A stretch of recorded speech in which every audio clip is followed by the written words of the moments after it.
September 23, 2006. At exactly 9 p.m., in a quiet rural town in northeastern China, a man got into his truck, carrying a knife and a plan. Within the next 6 days, that man would murder 12 people, injure 5 more, and trigger one of the largest manhunts in the region's history. More than 14,000 people would eventually be mobilized to hunt him down. But just hours earlier, he was simply a pork seller. His name was Shi Yuejun. And this is the story of how a seemingly ordinary man turned into one of the most terrifying killers rural China had ever seen. That night, Shi Yuejun drove about 15 minutes from his home in Tonghua village to a nearby town. His target was a man named Liuhe County, a 40-year-old slaughterhouse manager. Months earlier, Li had demanded processing fees from Shi that Shi believed were unfair, almost like extortion. For most people, it would have ended as a bitter argument. But for Shi Yuejun, the resentment didn't fade. It grew, day after day, week after week, month after month. For 4 months, the anger sat quietly inside him, turning a simple business dispute into something far darker. That night, Liuhe County was alone at home. His family had gone away. When Li stepped outside, Shi Yuejun attacked without warning. Years of slaughtering pigs had made his movements precise and efficient. The blade struck deep. Liuhe County collapsed almost instantly, dying before he could even call for help. In total silence, Shi Yuejun loaded the body into his truck. He drove a short distance away to a roadside ditch along Tonghua Road and dumped the corpse. Then something strange happened. Instead of fleeing, Shi Yuejun calmly returned to town. He even stopped at a store and bought rat poison. At first, it seemed like he was planning to kill himself. But as he sat alone in his truck, he began thinking, if the police caught him, the punishment for murder would be death anyway. So he asked himself a chilling question. If the end is the same, why stop at just one? What followed would become a 6-day killing spree that shocked an entire province. Families would be destroyed, communities would be paralyzed by fear, and thousands of police officers, soldiers, and civilians would soon be searching for one man hiding in the dark forests of northeastern China. But to understand how this happened, we need to go back to the beginning. Shi Yuejun was born on March 5, 1971, in the remote village of Tonghua, deep in the forested hills of Jilin Province. His family had raised pigs for generations. It was hard, exhausting work, but it provided just enough money for survival. In 1988, at only 17 years old, Shi Yuejun left school and took over the family business from his aging parents. From that point on, his life followed the same brutal routine every single day. He raised pigs from birth, fed them, treated their illnesses, watched them grow, and when the time came, he slaughtered them himself. Behind the family house stood a small, crude shed where the killing took place. For nearly 2 decades, Shi Yuejun repeated this cycle over and over again. Slaughter, butcher, load the meat into his truck, drive to nearby towns to sell pork. A simple life, a quiet life. But beneath that routine, something darker was slowly building. And in September 2006, it finally exploded. By the morning of September 24, 2006, the body of Liuhe County had not yet been discovered. To the outside world, everything still seemed normal. But inside Shi Yuejun's mind, something had already changed. The first killing had crossed a line most people could never imagine. And instead of stopping him, it seemed to remove his fear completely. That evening, Shi Yuejun got back into his truck and drove again through the dark rural roads of Jilin Province. This time, he wasn't going after someone he knew. He was simply looking for anyone unlucky enough to cross his path. Around 8 p.m., he spotted a lone farmer walking along a quiet roadside. The man had just finished work and was heading home. Shi slowed the truck, rolled down the window, and asked if the man needed a ride. In rural areas, this was common. People often helped each other with rides between villages. The farmer climbed into the truck, never realizing he had just stepped into a trap. Minutes later, the truck stopped in a dark, empty stretch of road. Without warning, Shi Yuejun pulled out the knife. The attack was fast, brutal, silent. The man never had a chance. His body was later dumped in another remote ditch, far away from any houses. But the violence didn't stop there. That same night, Shi continued driving through the countryside. Hours later, he encountered another victim, then another, each attack becoming colder, more efficient, more terrifying. By the end of the night, multiple people were already dead. And yet, no one had connected the dots. Rural police stations began receiving separate reports. A missing farmer here, an abandoned bicycle there, a body discovered in a roadside ditch miles away. At first, investigators believed the incidents were unrelated. But as more victims appeared, a horrifying pattern started to emerge. The wounds were similar. The locations were along rural roads. And every victim had been attacked with the same kind of blade. Within 48 hours, local police realized something unthinkable. A serial killer was moving through the countryside, and he was still out there. News of the killings spread quickly through nearby villages. Farmers stopped traveling alone. Parents warned their children not to go outside after dark. Entire communities locked their doors at night. Fear spread like wildfire, because no one knew who the killer was, and no one knew who would be next. But the most chilling part? While police were just beginning to understand what was happening, Shi Yuejun had already decided he wasn't finished. Not even close. Over the next few days, the number of victims would rise dramatically. And soon, the government would launch one of the largest manhunts in the history of the region. More than 14,000 people would eventually join the search. Police, soldiers, armed civilians, all hunting for one man. But catching him would be far harder than anyone expected, because Shi Yuejun knew the forests of northeastern China better than anyone. And soon, he would disappear into them. By September 25, 2006, the situation had become impossible to ignore. Bodies were being discovered across multiple rural roads in Jilin Province. Different villages, different victims, but the same horrifying pattern. Each victim had been attacked with a knife, and most of them had been traveling alone at night. Police investigators began connecting the cases.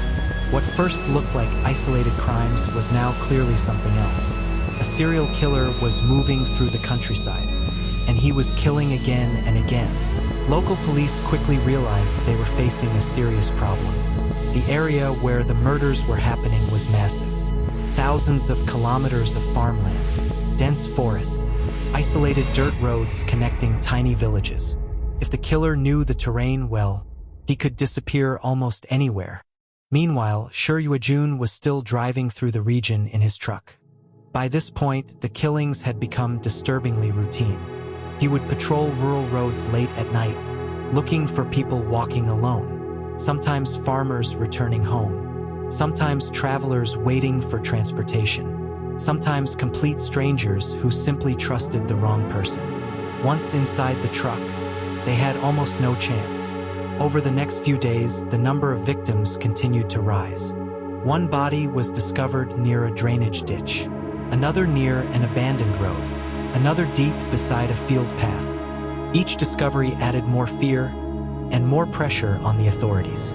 Soon, the investigation expanded far beyond the local police department. Provincial authorities stepped in, and a large-scale operation was launched.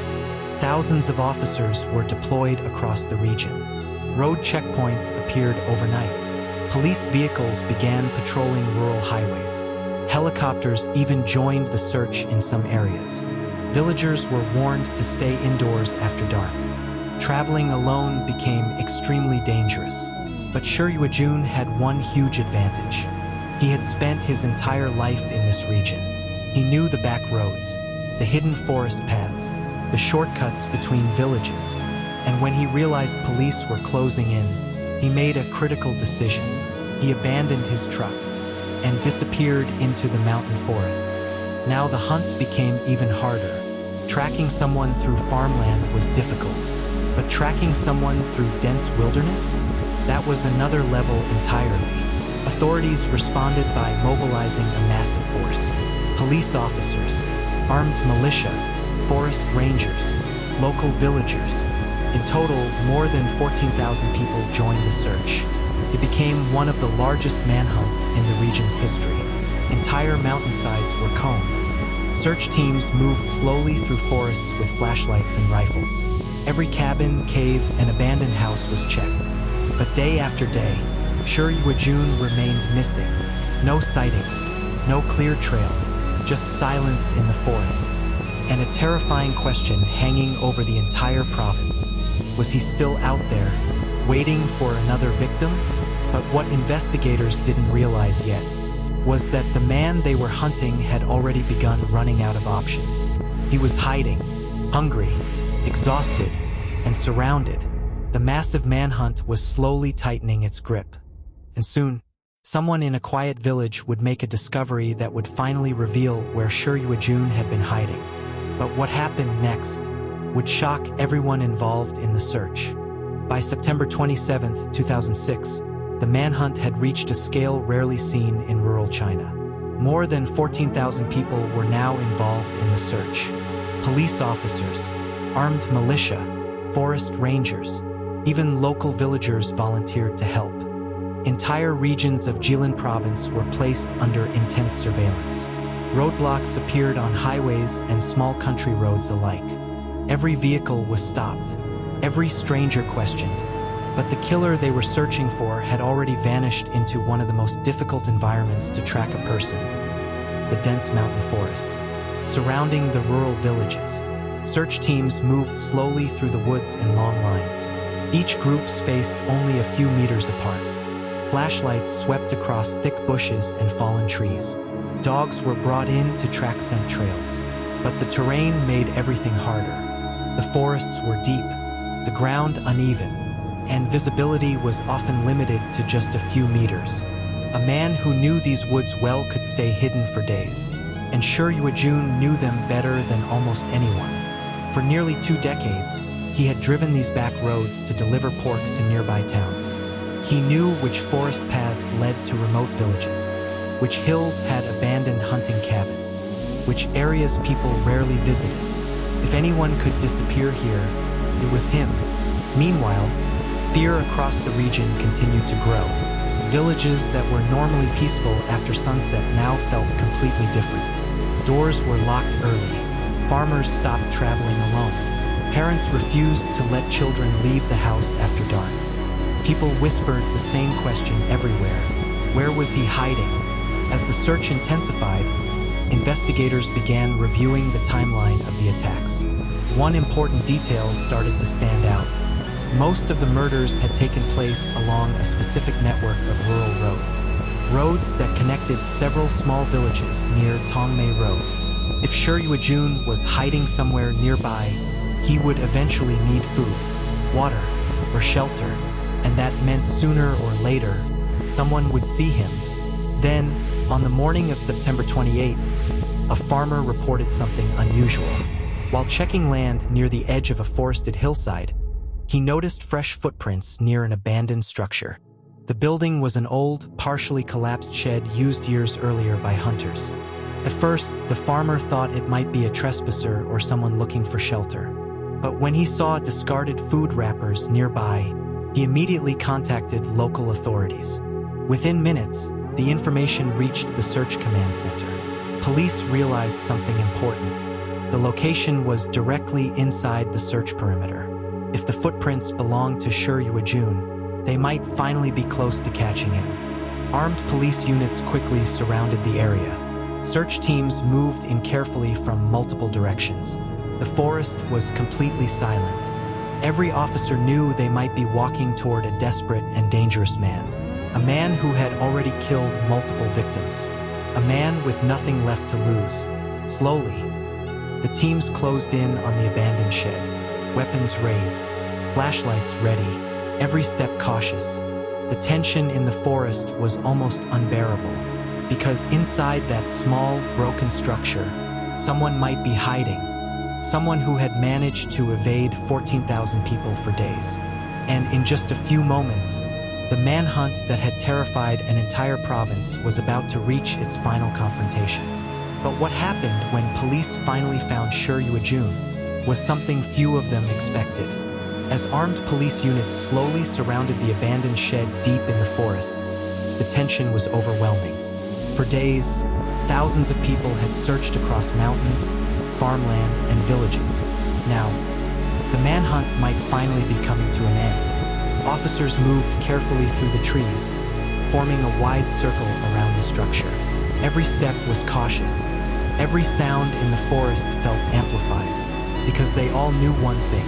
The man inside, if he was there, was extremely dangerous. The shed itself was small and badly damaged. Parts of the wooden roof had collapsed. The walls were barely standing. From a distance, it looked like a place no one had used in years. But as the officers approached, they began noticing signs that someone had recently been there. Empty food wrappers, footprints in the dirt, pieces of cloth scattered on the ground. Someone had definitely been hiding here. And not long ago, police shouted commands, ordering anyone inside to come out. For a moment, there was only silence. The forest seemed completely still. Then suddenly, one officer noticed movement near the back of the structure. A figure appeared briefly between the trees. Thin, dirty, exhausted. It was Shi Yuejun. After several days hiding in the wilderness, he was clearly running out of strength. He had been sleeping in abandoned shelters, eating whatever food he had managed to carry, avoiding thousands of searchers closing in around him. Now he had nowhere left to go.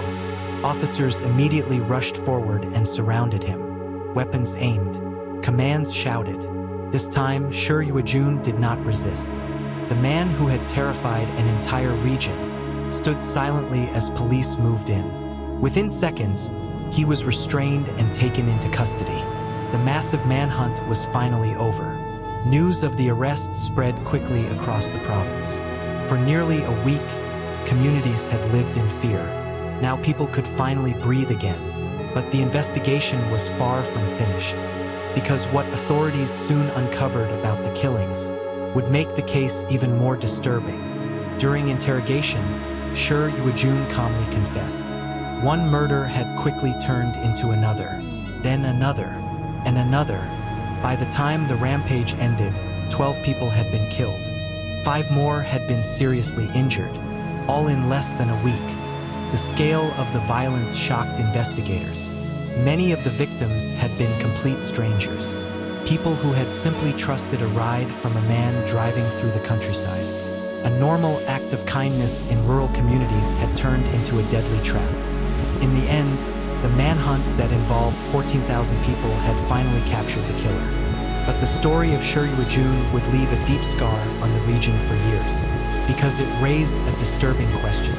How could someone who lived such an ordinary life for decades suddenly become capable of such extreme violence? And even today, the case remains one of the most shocking crime sprees in rural China's history. A reminder that sometimes the most dangerous people are the ones no one ever suspected. After the arrest of Shi Yuejun, investigators finally began reconstructing the full timeline of the attacks. What they discovered was chilling. In less than 6 days, one man had managed to spread terror across an entire region. 12 people lost their lives.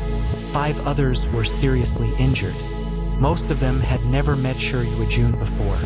They were simply ordinary people traveling along quiet rural roads, people who believed they were accepting a harmless ride home.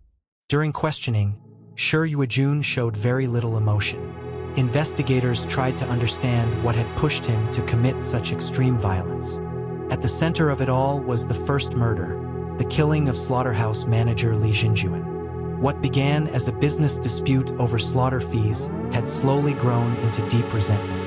For months, the anger built inside him, but no one around him ever imagined it could lead to something like this. After killing Liuhe County, something changed. Instead of stopping, Shi Yuejun began attacking strangers. As if once the first boundary had been crossed, there was nothing left holding him back. Each new victim came quickly after the last. The violence escalated until the entire province was on edge. The case quickly became national news. Many people were shocked by how fast the situation had spiraled out of control. But perhaps the most disturbing part of the story was this. For years, Shi Yuejun had lived a quiet, ordinary life. He worked hard, raised pigs, sold pork to nearby towns. To his neighbors, he seemed like a normal rural businessman. Nothing about his life suggested the kind of violence that would later unfold. Eventually, the case moved through the Chinese legal system. Given the scale of the crimes, the outcome was never really in doubt. Shi Yuejun was sentenced to death for the murders. With that sentence, one of the most shocking crime sprees in rural China's history officially came to an end. But the story left behind an important lesson. Sometimes the most dangerous threats are not obvious. They don't always come from hardened criminals or known offenders. Sometimes they come from people who appear completely ordinary, people carrying anger, resentment, or desperation that no one else can see. Cases like this remind us how quickly violence can escalate when hatred and frustration are left to grow unchecked. And they remind us of something equally important.